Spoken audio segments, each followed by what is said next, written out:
Hi, Founder fans, Jason here, and today we are taking a look at our fourth installment of the Delegates to the First Continental Congress. And, well, we're following north to south as the founders would have, and today we're looking at the colony of Connecticut and the three gentlemen they sent to Philadelphia for the First Continental Congress. And you see them beside me: Eliphalet Dyer, Silas Dean, and Roger Sherman. Yes, I believe that name is pronounced Eliphalet. Anyway, these gentlemen, of course, had a variety of reasons for being selected to attend the First Continental Congress and had a variety of complaints as to what Parliament was doing wrong. But between the three of them, they all have very interesting perspectives. So let's take a look. Let's start with Eliphalet Dyer. First of all, he was probably from the wealthiest family of the three who go to the First Continental Congress from Connecticut. He studies, he becomes very important, and he is a leader of the colony kind of naturally based on his family and his experience. But he is very interested in settling lands to the west, notably the Susquehanna Company.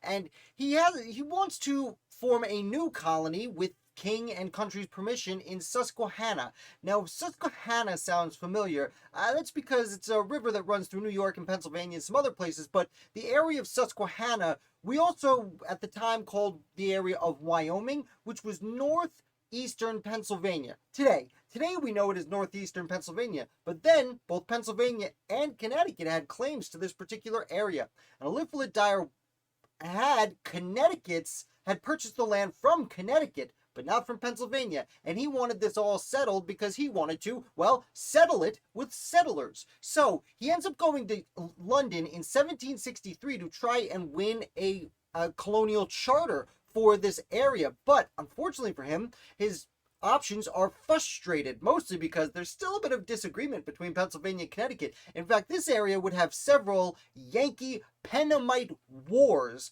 between Connecticut and Pennsylvania. Although the word war is a very strong term, that is what they called it at the time. They were hostile, violent disagreements about who actually owned this property. And that is one of the reasons that frustrated Dyer. Now, this is in 1763. This is just about the same time that the 7 Years' War is concluding, and the king is issuing the Proclamation of 1763, which forbid the settlement of lands west of the proclamation line that was kind of arbitrarily drawn up the Appalachian Mountains, saying that's for the Native Americans. Now, this upset a lot of people, and Connecticut is one of those colonies that actually did claim land to the west, just like they claimed this part of the Wyoming Valley for Connecticut. If you look at a map, Connecticut goes straight across through the top of Pennsylvania if you were to keep going, and then out west. So Connecticut claimed land all the way to the Pacific Ocean, and Dyer, having been frustrated in settling the East Coast and also being a part of a colony that had a lot of claim to the west, he was really concerned with land claims, though there were other things that bothered him, because when he arrives back home in late 1763, well, the Stamp Act gets passed shortly thereafter, and Eliphalet Dyer is sent to the very important and influential Stamp Act Congress in 1765 in New York City. So he is already, a decade before the First Continental Congress, a leader in kind of the rebellious sentiment of the colony of Connecticut. Now, we'll go back. We're going to move on now to Silas Dean. Now, Silas Dean, you've probably heard me talk about if you enjoy this channel. Dean, he ends up having a little bit of trouble later in life. He essentially sacrifices his entire life for the patriot cause and gets absolutely no respect for it. But we're looking at his early life here. And Silas Dean, he was fortunate where his parents were able to give him a good education, but they just barely could afford it. And a lot of it was because of his own abilities. Now, Dean he ends up kind of being a pull yourself up by your bootstraps kind of guy, although, like I said, he did have a little bit of a head start, but he does make his way up in Connecticut society, and slowly and surely gets elected to different positions and makes his way up. And he was a merchant, a very successful merchant. That's what he worked his way up to. And having become such a successful merchant, well, like many of the merchants in Boston and around the colonies, all the acts that Parliament is passing adversely affect his business tremendously, and that of his friends and family. So he is really motivated for many of the same reasons you see the people of Boston motivated. A lot of the merchant reasons especially affect him. So he is sent, he goes along. He actually brings his son, stepson, Samuel Blakely Webb, who he is able to secure a position in the Continental Army for. So, fun fact there. And last but not least, we are going to move on to Roger Sherman. Roger Sherman is very famous at this point. We would go on in the future to not only sign the Continental Association after the First Continental Congress, but also the Declaration of Independence, Articles of Confederation, and United States Constitution. He's the only person who signed all 4 major documents of the Revolution. But why is he sent to the First Continental Congress? Well, I'll tell you. Roger Sherman was much more pull yourself up by your bootstraps than almost anyone else. I guess Ben Franklin. But other than that, Roger Sherman was literally a shoemaker. And he just worked his way up. Eventually, he opens a store across from the College of Yale, University of Yale. He ends up building a business, getting elected to local assembly over decades and decades and decades. He's one of the older gentlemen at all of the Continental Congresses. And he makes his way up to eventually be on the Governor's Council, which is essentially the governor's cabinet of Connecticut. So he goes from absolutely nothing to one of the highest ranking people in the colony. And along the way, he publishes a very interesting paper. If I'm remembering correctly, it is titled, the Evils of an Fluctuating Medium of Exchange. A Caveat Against Injustice. An Inquiry into the Evils of a Fluctuating Medium of Exchange. It took me a few years to memorize that title. One more time. It was called A Caveat Against Injustice, an Inquiry into the Evils of a Fluctuating Medium of Exchange. And what that means in English is, what's wrong when you use money that's not backed in gold? Now, he wrote this in 1752, a full 22 years before the First Continental Congress. And he wrote this as a publication because people were printing money in Connecticut, and people were printing money in Rhode Island. And if you brought Rhode Island money into Connecticut and paid someone from Connecticut with Rhode Island money, and then that money plummeted because it wasn't backed in gold and silver, well, that could be a big problem for the person who sold you something using Rhode Island money. There are people today who argue, about the gold standard and whether we should be on the gold standard or this and that, and that's a very American argument, and a lot of it actually dates back to Roger Sherman before the American Revolutionary War. Side note. Either way, Sherman was very concerned about financial security for his colony. He had been writing about it for 20 years.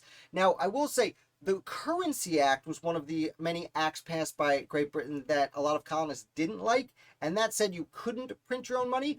Roger Sherman probably actually agreed with that one based on his earlier papers, but many of the other things made him very, very upset. In fact, when John Adams first meets Roger Sherman on his way to the First Continental Congress, he notes Roger Sherman as one of the most outspoken patriots there. It is arguable, though never outright said, but it could be argued that if there was anyone, along with maybe Sam Adams, who were arguing for independence at the First Continental Congress, Roger Sherman would have been that person. It was never spoken out loud, and it was never written down. But if anyone was thinking it, Roger Sherman is definitely on that list. As I said, Sherman goes on to do great things for the Continental Congress, and he's mostly looking at it from a financial perspective. So we bring it back. We have these 3 interesting people. You have, and the name order, I'm just realizing, is not, the pictures next to me are Deane, Sherman in the middle, and Dyer over on the side. Dyer, again, really interested in land and the ability for people to purchase and develop and improve land. Sherman, just very much angry about all the things Boston is angry about, and very concerned about finances, and Silas Dean, who's also very concerned as a merchant, much like Massachusetts, about the not just finances, but the ability for the individual to profit. So they're a really interesting group. I will note, Dyer goes, he leaves, but doesn't sign the Declaration of Independence, goes back, comes back, he's back and forth a few times. Dyer ends up being a Chief Justice of Connecticut for several years. That's what he's most known for. Silas Dean, over on the left there, he ends up getting recalled. So Deane and Sherman end up having a bit of an argument when the Second Continental Congress is called together, about appointing major generals. There was a General Spencer and a General Wooster of Connecticut, who were the 2 highest ranking generals in Connecticut's militia.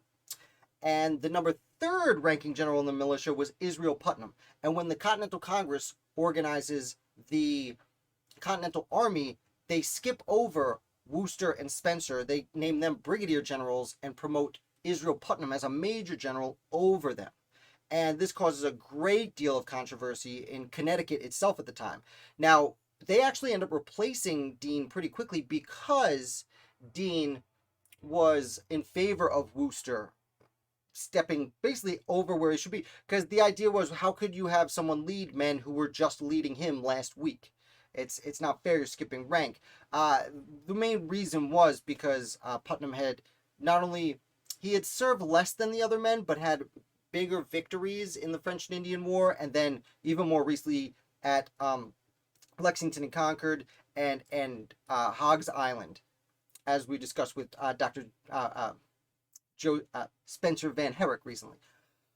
So they get into a bit of a scuffle there, Sherman and Silas Dean, not an actual fistfight, but an argument about this. And Sherman wants to do what the people of Connecticut and the leaders of Connecticut want, and that's to follow orders.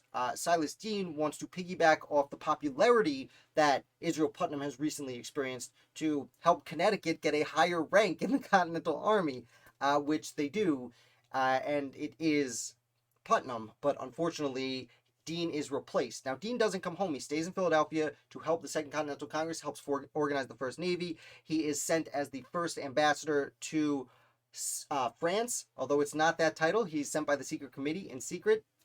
He is the reason, essentially. Ben Franklin gets all the credit for France joining the war, but Silas Dean arguably does more before Franklin even gets there, though, Franklin does a lot. Not going to take that away from him. Silas Dean returns to the United States with the might of the French Navy and the ambassador from France to the newly recognized United States of America. And he is immediately put on trial. Not immediately. He is told he's going to be put on trial and told to sit aside and wait for a long time because there's political infighting. And essentially his career is destroyed over garbage reasons because, communication was poor back when you had to send it over a ship and you were operating in secret. So I know I went a little further than I should have talking about Silas Dean. I just like to give him the credit that he deserves. He's one of my favorite founders, though his opponent, Roger Sherman, also one of my big favorites. Eliphalet Dyer, not so much, but great name anyway. So that is going to wrap up our discussion on the delegates to the First Continental Congress. As I said, these gentlemen went on to do a lot more. I should note, like I said, Roger Sherman signs the Constitution and the Declaration, so give him some credit. He's also an inaugural member of the U.S. House of Representatives. So I hope you learned a little bit about Connecticut's contribution to the First Continental Congress. If you did, definitely hit like. Make sure you subscribe. I put out videos all week long about the American Revolution. And next week, we will be talking about the great state of New York and their delegates, which is a little bit more complicated the way they're selected. So look forward to that. Thank you so much for watching, and I'll be back with another founder for you tomorrow.